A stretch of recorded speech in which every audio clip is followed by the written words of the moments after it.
The end of World War II marked a turning point for the world, but for many German scientists, it was also the beginning of a new chapter in their lives. As Allied forces swept through Germany, they encountered some of the most advanced technology and weaponry ever seen.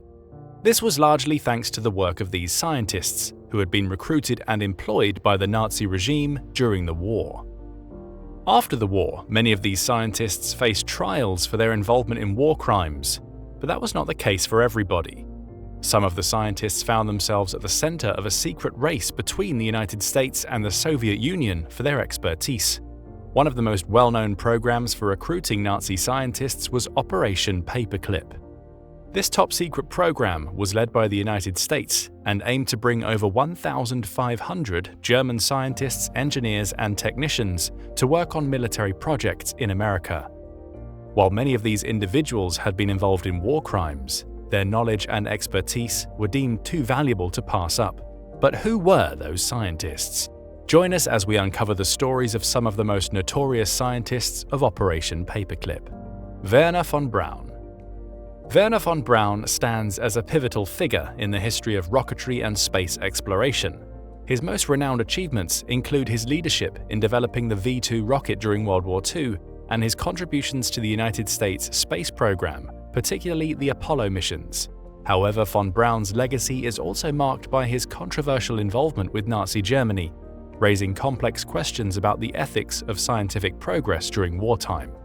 Born in 1912 in Wirsitz, Germany, von Braun displayed an early fascination with rocketry and space travel. This passion led him to earn a PhD in physics and to join the Verein für Raumschifffahrt, a German rocket society. His work caught the attention of the German army, and by 1937, von Braun became the technical director of the Peenemünde Army Research Center, where he spearheaded the development of the V2 rocket. This rocket, the world's first long-range guided ballistic missile, represented a significant technological breakthrough. The V2 program, however, came with a dark and troubling context. The Nazis used forced labor from concentration camps to manufacture these rockets, resulting in the deaths of thousands of prisoners.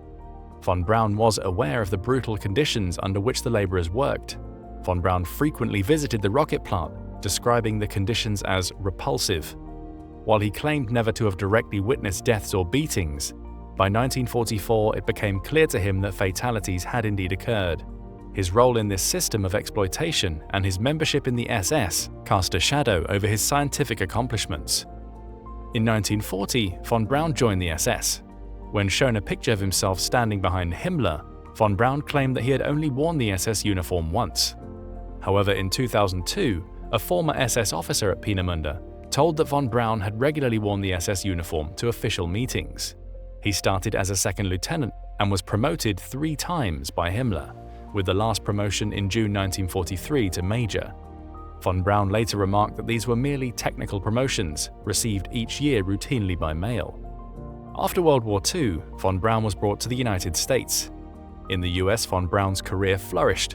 He became a leading figure in the American space program, contributing to the Redstone and Jupiter C rockets, which were crucial in the early stages of the US ballistic missile program and space exploration efforts.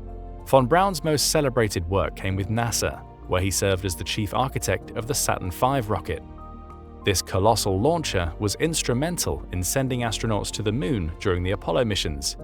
The successful landing of Apollo 11 in 1969 marked the zenith of von Braun's career, establishing him as a hero of modern space exploration.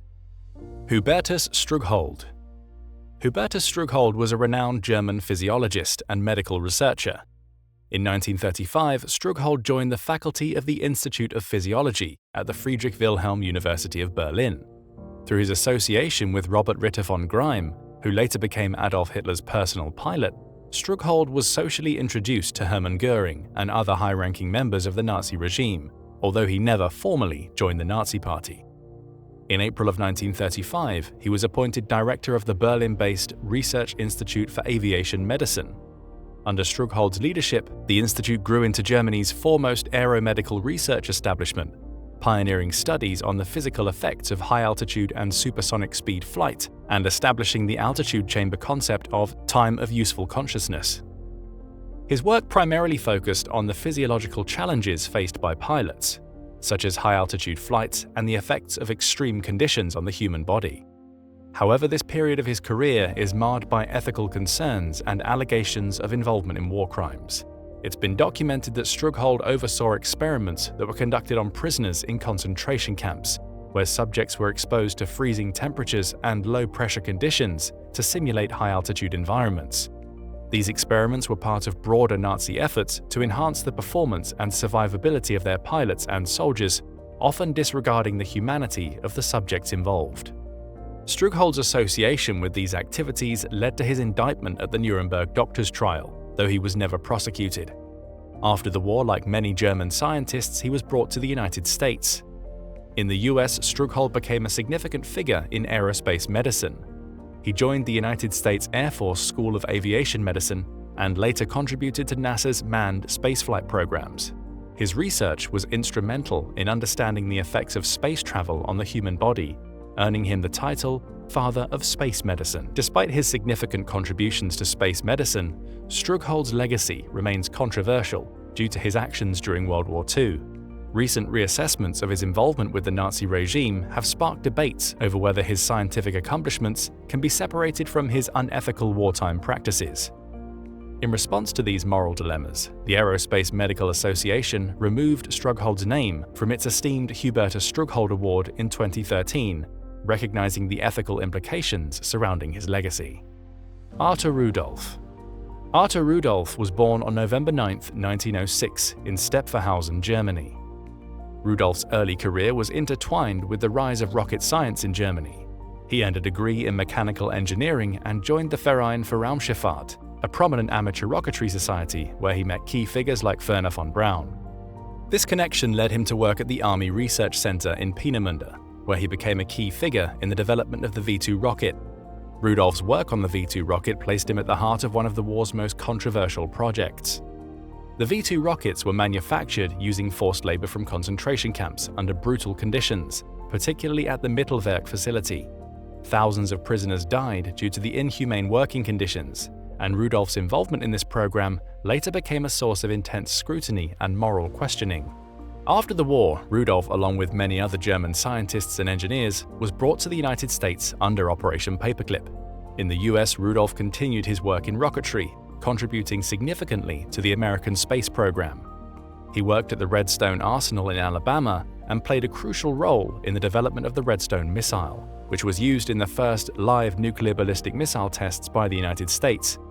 Rudolph's most notable achievement in the US was his work on the Saturn V rocket, the launch vehicle that ultimately propelled the Apollo missions to the moon. Despite his technical achievements, Rudolph's legacy is marred by his wartime activities. In the 1980s, the US Department of Justice investigated his involvement in the V2 program's use of forced labor. Facing the possibility of prosecution and denaturalization, Rudolph chose to renounce his US citizenship and returned to Germany in 1984. He spent his remaining years in relative obscurity.